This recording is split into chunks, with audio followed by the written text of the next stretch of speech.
It's getting kind of late. Oh geez, it's already 12:30. I should get started on my psych homework.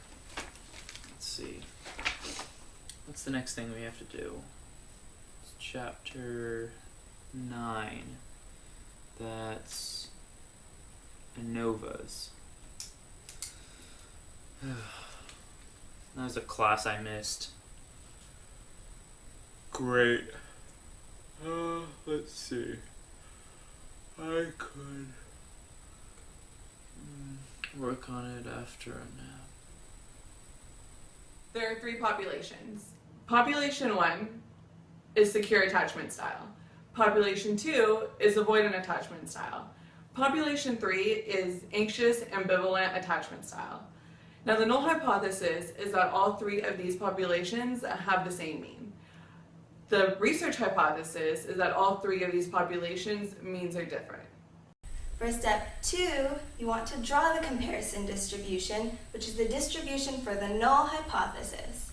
Since ANOVA uses variance and variance is a squared value, a distribution of variances, or an F distribution, can never be negative. For this reason, an F distribution would only be one-tailed to the right. An F distribution is made up of ratios comparing the variance between groups to the variance within the groups. For an ANOVA, the assumptions are that all the population distributions are normally distributed. They have exact or almost the exact variances, and none of the scores in the groups are paired in any way. The degrees of freedom between groups is calculated by the number of groups minus 1. Since our problem has 3 groups, our degrees of freedom between groups is 2.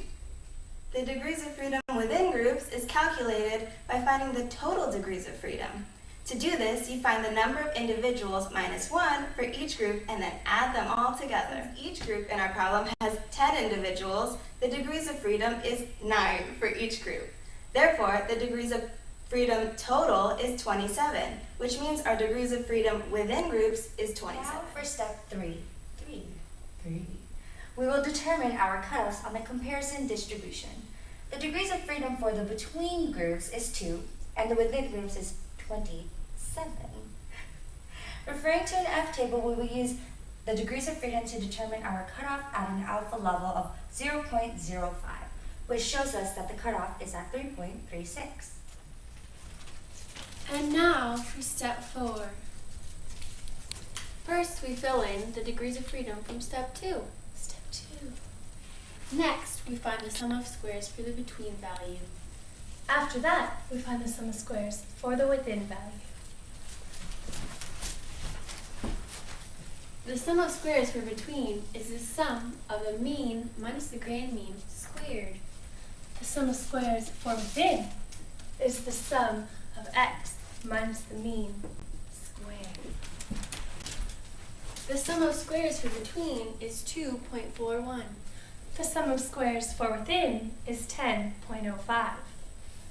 Next, we will do the MS, or variance, for between and within.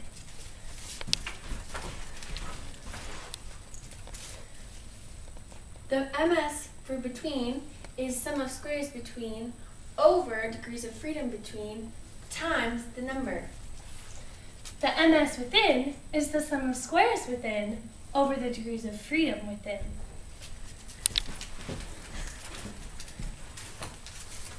The MS for between is 12.05.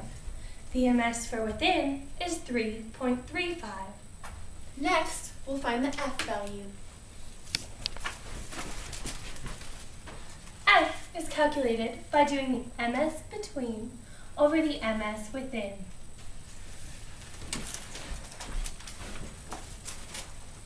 The F value is 3.60. The F ratio is 3.60, which is more extreme than the F cutoff at 3.36 based on a 0.05 sig level. Given that, we decided to reject the null hypothesis since the ratio is more extreme than the cutoff.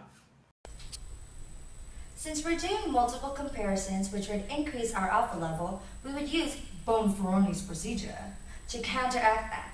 In this procedure, you take the alpha level 0.05 and divide that by the number of groups, which in our case is 3, giving us 0.017 as our final significance